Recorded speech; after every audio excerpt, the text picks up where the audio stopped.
Russia is saying as well. But at the same time, President Zelensky is telling the G20 that this is a Russian missile. Do you know any more about it? Can you tell us more? First of all, President Zelensky did not send any information to me, even though we talked to him, but I know a number of things. Yesterday was a terrible day for Ukraine and their people. More than 85 missiles hit the Ukrainian territory, in particular on civil infrastructure. So yes, it is a very clear message, and as often when Russia suffers some military setback, there's an increase in the attacks against the Ukrainian territory. And it is in this context that 2 missiles hit the Polish territory and made 2 casualties. And once again, please allow me to express our condolences to the Polish people. As we speak, the circumstances do not allow us to say who is responsible. So please allow me to draw a distinction between what Ukraine has been suffering yesterday and what happened on the Polish territory. Indeed, the United States undertook some first investigations, preliminary investigation, and we are in contact with the American and the British services and our Polish friends in order to fully understand what happened, and then we can communicate when the time comes and in the proper circumstances. But as a matter of fact, more than 85 missiles that hit Ukraine, its people, its territory. There were also 2 missiles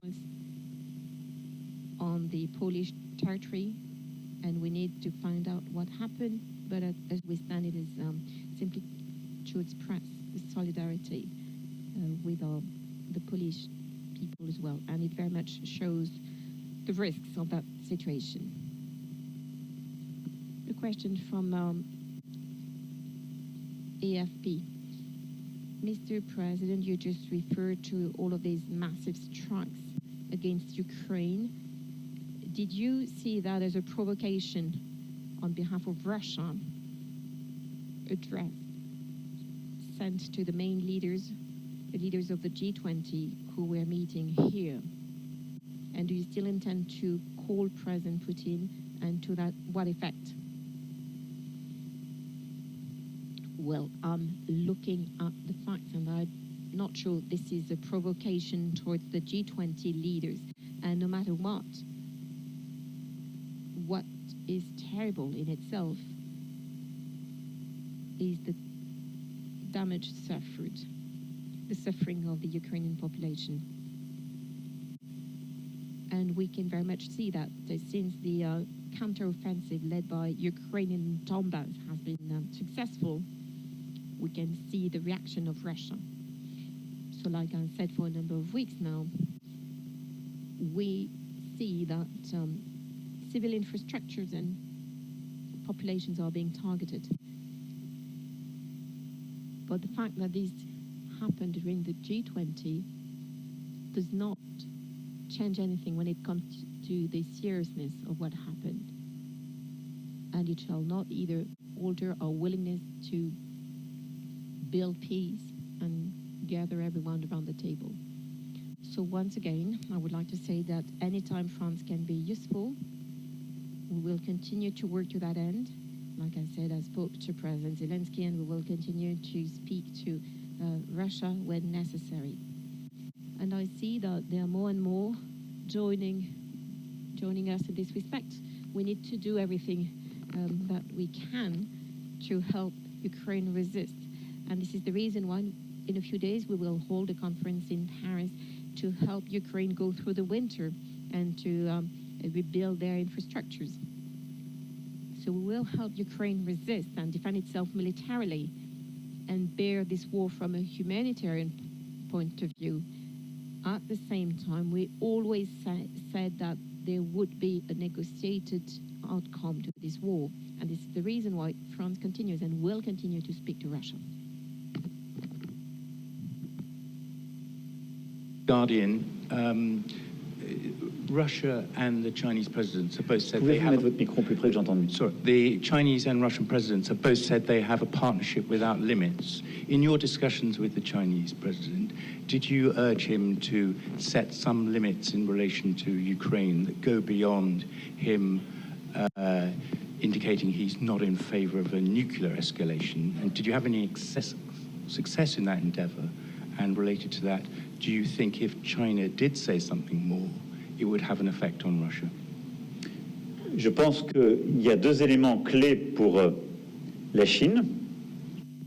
I believe there are two key elements for China, which by themselves set a limit.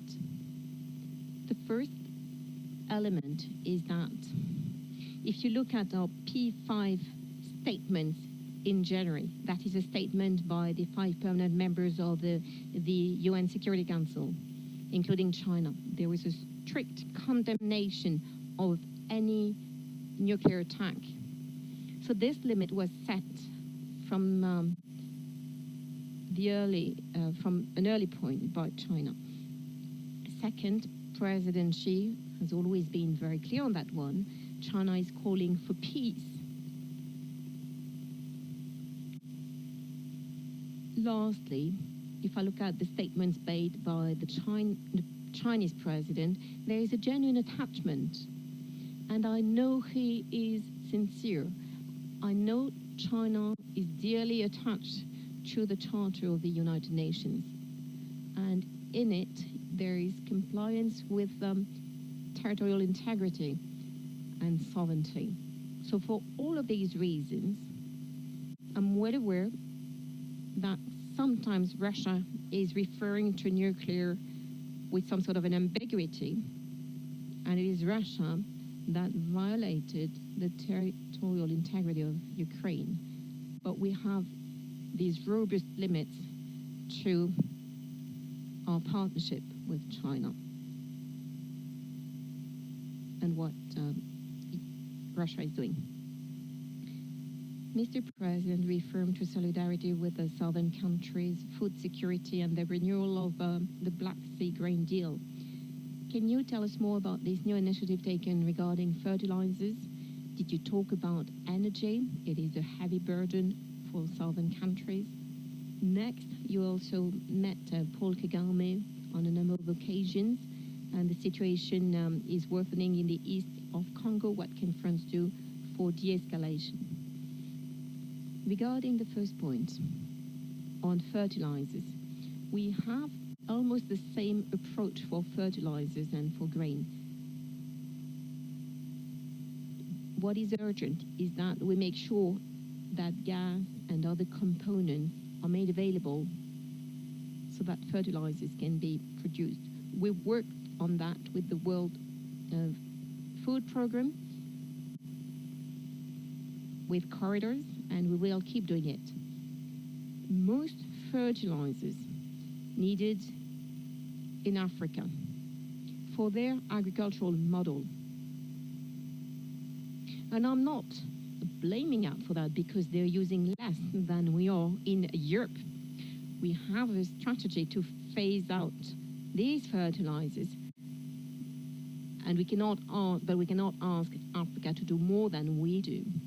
So Africa needs gas, they need components, potash, ammonia, other components. So the first answer, what we are doing with the World Food Programme, a number of countries, the Netherlands, Estonia, we're getting fertilizers out of Russia to a number of countries, including Malawi, for example. The second thing is that we're working to increase the production capacity for alternative fertilizers.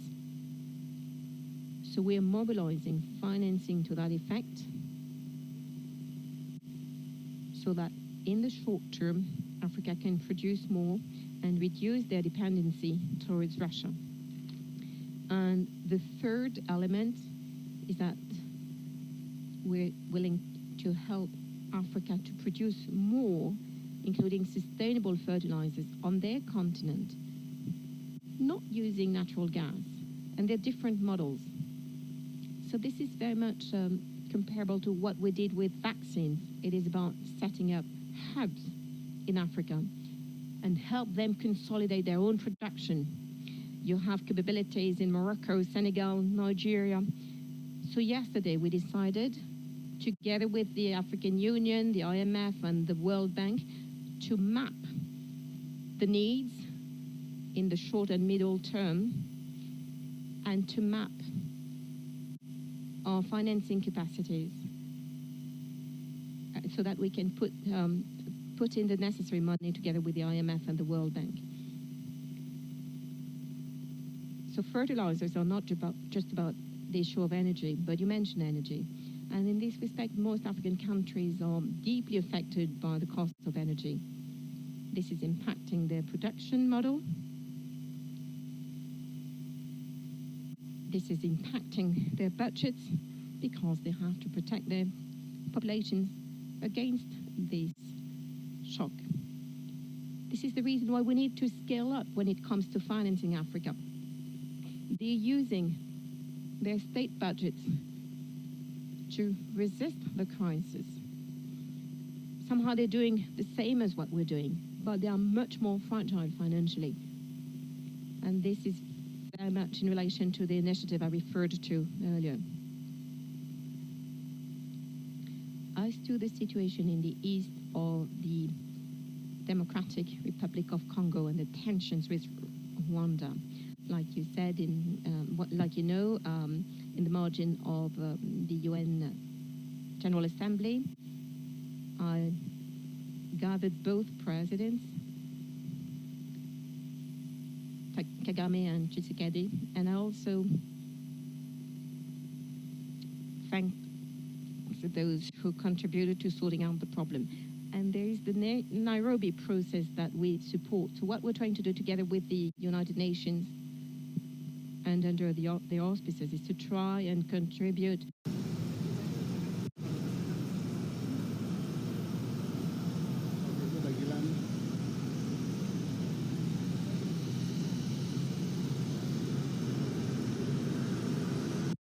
and a number of others. The aim is to enable a withdrawal of the M23 and to restart a political process that should be the priority in dealing with these tensions. And I know I can rely on the commitment of Presidents Kagame and Tshisekedi in these circumstances, and I very much would like to thank President Ruto for his support, and France will continue to work on that.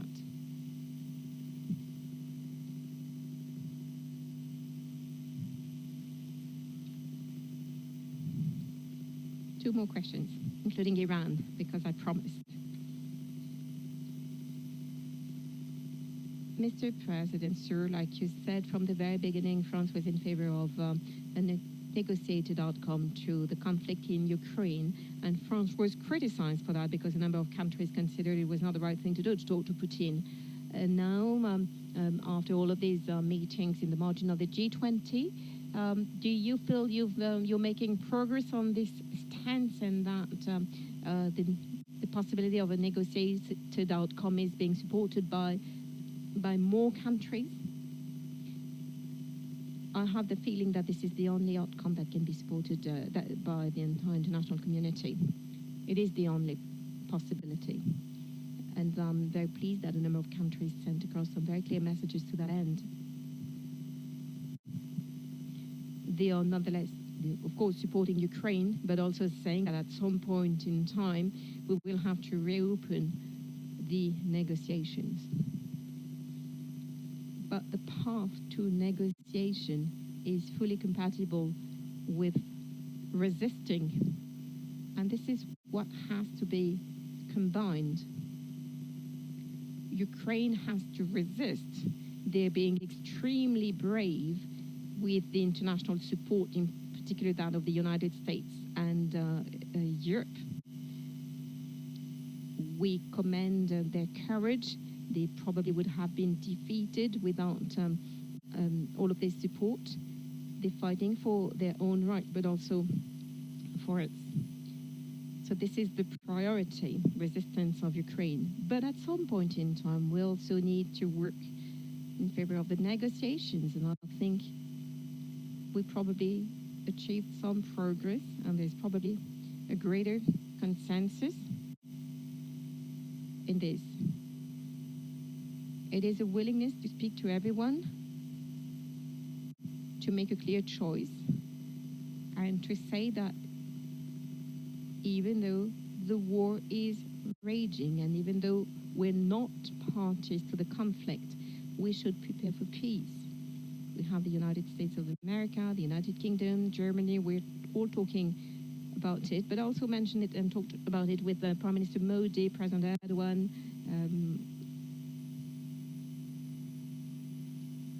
and others, and President Xi Jinping. And President Erdogan is playing a very useful role in this respect. One very last question on Iran.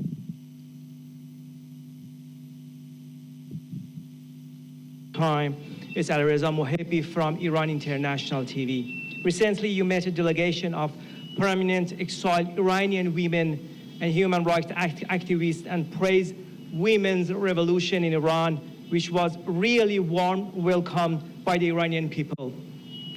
Can we say that we are watching a change in the policy of the French government in relation to the current situation in Iran and the Islamic Republic? Thank you. Je vois un changement certain dans la situation. I see a genuine change in the situation on the ground. And first of all, I can see the growing aggressivity of Iran. Aggressivity against us by unacceptable hostage takings, regional aggressivity as well, due to the very aggressive actions taken, including bombardment of the territory of Iraq recently. And I'm very much calling upon Iran to come back to calm and the spirit of cooperation. France always respected the leaders as well as the people of Iran. We always had an approach, a respectful approach. But I believe that the choices made recently over the past few months by Iran are not the right ones. And therefore, I'm calling upon Iran for calm, respect for regional stability, and for French citizens as well. Next, there's something else that has changed. That is this revolution of women, young people of Iran defending our values. When I say our values, not French values, but they are universal values. They are in our charter, that of the United Nations. Equality, gender equality, equality between all humans, and here again, fully respecting Iran's sovereignty. I think it was important, nonetheless, to commend the courage and the legitimacy of this fight. This is what I meant to say to you today, but I'm afraid I have to go because we're on our way to the APEC summit in Bangkok. Thank you very much.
menyatakan kita siap menerima tamu-tamu G20.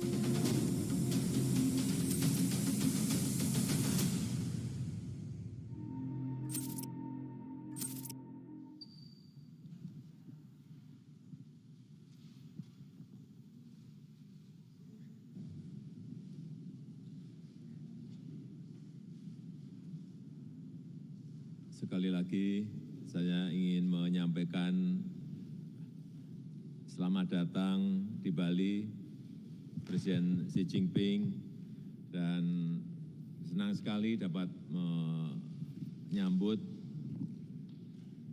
kakak besar di Bali setelah pertemuan kita di Beijing. 尊敬的习近平主席阁下再次欢迎来到巴厘岛，非常高兴可以再次在巴厘岛欢迎习近平主席大哥。我们上一次在北京见面之后，我可以在巴厘岛再次欢迎习近平主席。 Dan secara langsung saya juga ingin menyampaikan ucapan selamat atas terpilihnya kembali Yang Mulia sebagai Sekretaris Jenderal Partai Komunis Tiongkok. 而且我今天也当面跟习近平主席想表示祝贺习近平主席再次当选中国共产党的总书记。 Tadi kita juga telah melihat penyelesaian proyek kereta api cepat Jakarta-Bandung. 刚才我们也见证了亚湾高铁的动态设施。 Dan saya optimis kereta cepat ini dapat beroperasi di bulan Juni 2023. 而且我方也很乐观的能说，我们明年的大概6月份，这个亚湾高铁可以运营。 Mengenai progres kerjasama yang lain-lainnya tadi sudah kami sampaikan kepada presidensi. 刚才关于我们的战略合作，我跟习近平主席也已经做了交流。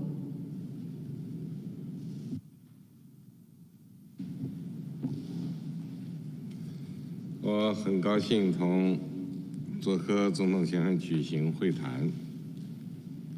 首先祝贺你成功地主持了20国集团峰会，为深化全球治理、推动世界经济复苏贡献了印尼力量。 Saya sangat senang mengadakan pertemuan dengan Bapak Presiden. Pertama-tama saya ucapkan selamat kepada Yang Mulia yang berhasil memimpin ke KTT G20.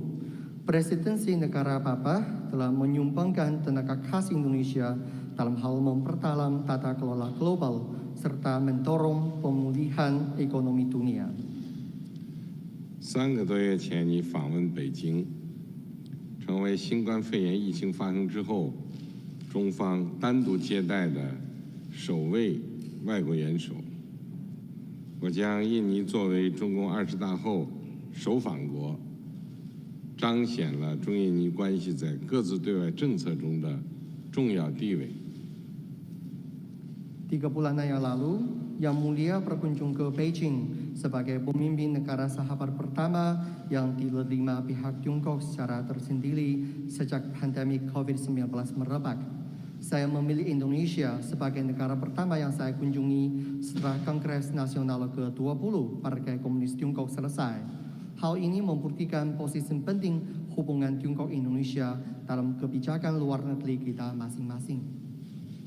刚才我和总统先生一起观摩了这个亚湾高铁的试验运行，也观看了中印尼合作的成果视频，这些都是实实在在的成就，不仅造福了两国人民，这还在地区和全球层面产生积极影响，为发展中国家团结合作、互利共赢树立了样板。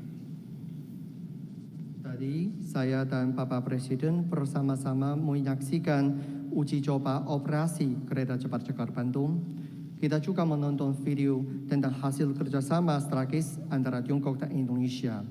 Semua ini adalah pencapaian nyata yang tidak hanya memberikan kesejahteraan kepada rakyat kedua negara, tetapi juga mendatangkan hasil positif baik di tingkat regional maupun global, dan memberikan teladan bagi sesama negara berkembang untuk bersolidaritas mengembangkan kerjasama yang saling menguntungkan dan merang bersama.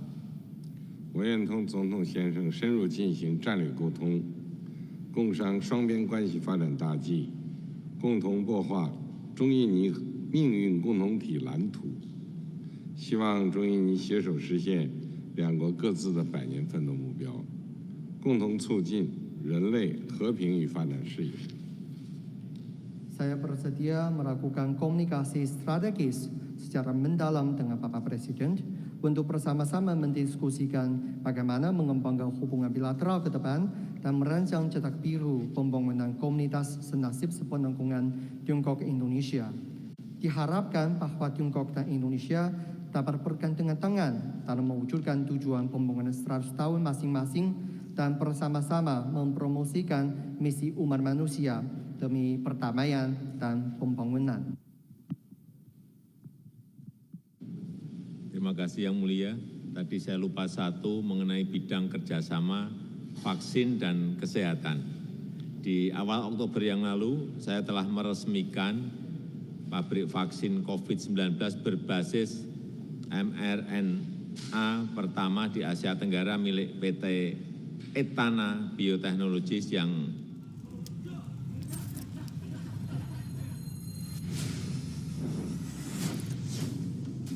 saya ingin menyatakan kita siap menerima tamu-tamu G20.